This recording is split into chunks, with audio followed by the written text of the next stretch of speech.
Well, good day. I'm Bob Matheny, Mayor of Zebulon, and golly, I guess you figured it out. This is the Zebulon Mayor Show. We're downtown Zebulon, right across from the post office on East Vance Street at the home of Lick Life Spirits. And joining me today is Jonathan Prince and David Rogers, partners in Lick Life, and we're going to talk about their product, about their history, and show you how whiskey and moonshine is distilled. So thank y'all for having me here today. Thanks for coming by. We appreciate it. Now, as posted on the wall here, you've been in here since 2014, I think. Yes, sir. But took you a while to get cranked up. So let's first give me a little bit of history of this, and then I want to talk about what got you here. The biggest thing was the idea, Yes. getting together and deciding that we wanted to do something that we really enjoyed, Right. which was distilling liquor. Right. But then obviously there's the legal and illegal aspect of it. Right. I think we decided we didn't want to. We didn't like orange jumpsuits. Yeah. I don't blame you. Wasn't really our color, didn't look good on us. I got you. So that's when we went down the path of investigating the licensure process. What did we have to do to take it from an illegal venture to a legal venture? So then that started with the federal process first. Yeah, and then, we had to get this building, and then it took roughly 4 years to get everything licensed and able to be able to sell any product. What is the difference between moonshine and whiskey? Technically, nothing. Yeah, understand. a name. Technically. Yeah, I understand. Generally, it is the difference between paying taxes and not paying taxes. Moonshine Right. got its name from being made under the light of the moon. Correct. Because they were avoiding the revenuers, the G-men. Right. This is obviously after the Volstead Act. And Right. of course, the bootleg aspect of it was the fact that it was untaxed liquor. Right. So technically moonshine is just a whiskey. White Lightning, Shine, whatever you want to call it, is corn whiskey. You take your mash, wort, charge it in, distill it. You've made a distilled spirit. That is a whiskey. It's a very small version of what you would find on the other side of the wall or in other facilities. Pilot scale, and as David mentioned, it's 26-gallon pot, so we can run small batches to develop a flavor or develop a profile or even develop whatever product we're looking at. So we charge into the pot whatever it is we're going to distill, whatever we've made, whatever we've fermented. The pot itself is the first stage in the distillation. This obviously is a vertical column distillation apparatus. Each stage, the viewport you see, represents a stage of separation. Fundamentally, not getting too deep into the, chemical engineering aspects of it. Each stage, the vapor and liquid are in equilibrium with one another, and you have vapor that will rise to the next stage, condense as a liquid, and fall back down to the stage below it. As the temperature increases more and more, and there's more energy in the process, that process of vaporization and condensation continues to move up the column until it gets to the top, and the vapor will come off and condense in the shell and tube exchanger. We can vary the rate at which the vapor comes off the top. In this particular section of the column, technically it's called a shotgun deflagrator, but if you were to look at it from the top, it is just an array of tubes about which cooling water flows. Right. So we can increase the rate of cooling water, condense all that vapor back down onto the top stage such that only a little bit of vapor is coming off, or we can back the cooling water off and allow a lot of vapor to come off. That's very important when everything gets to the top and is ready to start coming off, because the first things that boil are the things that you don't want. The methanols, phenols, formaldehydes, all byproducts of the fermentation reaction. You got to get rid of those because not only do they add bad flavors, they're kind of lethal. It can be lethal. Right. In high concentrations. In a beer or the wort that you create, the concentrations are so low that it doesn't matter. But the whole idea of this apparatus is to concentrate what is actually in the bulk volume.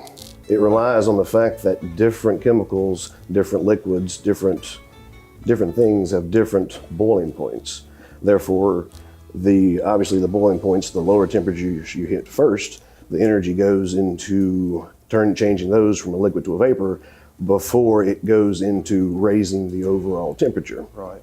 So you kind of slowly add energy to it such that you start vaporizing those low boilers that we talk about, the bad stuff, and that comes off first. Right. Interesting. Let's go next door and see the big boys in. All right. This isn't great granddaddy's creek. We're not back up in the hollow. We're on city water, so we obviously have to do something to get our closest approximation. Not saying that city water is bad. I understand. It's good to drink, but a final product is no better than the initial ingredients that you start with. Right. So what we do is we start running the water through a carbon-impregnated pleated filter to start the dechlorination process, remove out any sediment whatsoever. We run it through a water softener to get the hardness correct, start getting the pH right. Then we run it through a reverse osmosis process that essentially strips out any molecule larger than a molecule of water.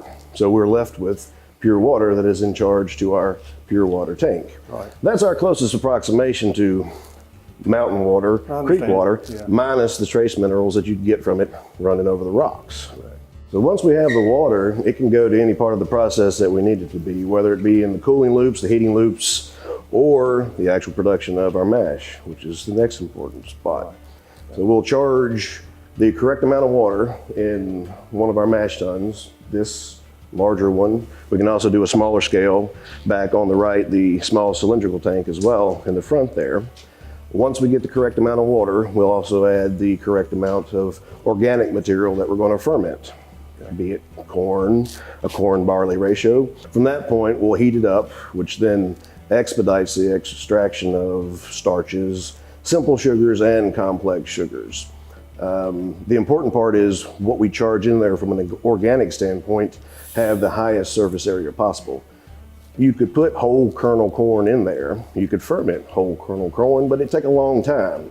You have to increase the surface area. A lot of it up. No, right, you wouldn't get a good yield on the ethanol. Right. By increasing the surface area, you get more biologically available mass for the yeast to do the thing that they're going to do, which is consume it and evolve carbon dioxide and ethanol. So to increase the surface area, you just grind it up. Not to a flour, but you just grind it down to somewhere around a cornmeal type consistency. And then we let it heat and set at that temperature, get that extraction going. We also chemically crack some of the more complex sugar molecules because yeast really do not like to consume large complex sugars. And once it's cooled down to room temperature, we'll charge it into a fermenter. Okay. So once the yeast is pitched, we then allow it to do what it's going to do. Usually 5 to 7 days is as much as it takes to get the fermentation reaction from start to finish. And of course, once it gets into its violent stage, you can hear the carbon dioxide, you can hear it fizzing, you can hear it bubbling, and the actual wort on top of it will be moving. So it's a very animated process. It's not just a behind the scenes microscopic chemical reaction that's taking place. It's something that you can really, really visualize. And once all of that action subsides, we know that we've gotten the product that we need to transfer to the next stage. What's next? So We once, pump it down to distill. so yeah, this is just the 100-gallon version of what we talked about on the other side. The biggest difference here, other than the absolute size of it, is the difference, or the inverted difference, in the type of materials that we're using. Over on the other side, it was a stainless steel pot with copper stages. This is a copper pot with stainless stages and copper plates in each stage. I'll mention that copper is important to have in the process because it helps to knock down or keep sulfites and sulfates from coming out in the distillate. Sulfites and sulfates, they're not lethal, they're not bad, but some people are allergic to them. That's why some people, when they drink wine, they get headaches. And other people, they drink wine, they don't get really bad headaches. I'm talking like just a glass of wine can give a person a headache. Usually it's a sulfite or sulfate allergy or reaction. This helps to knock down the sulfites and sulfates, just a natural product of the fermentation reaction. So same deal here. We start the heating process. It heats up to the point to where it starts boiling off the low boilers, the methanols, the things that we don't want. Gets to the first, or in this case, the second stage, because the pot counts as the first stage in the equilibrium separation process. Condenses on the first or the second stage, falls back down, re-vaporizes. Energy, it gets hotter and hotter, more energy, more energy, more energy.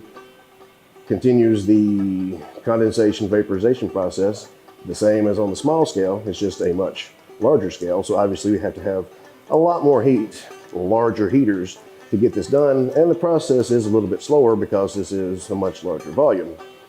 At the end of the day, the controls, the way we go about doing it is exactly the same, just on a much larger scale.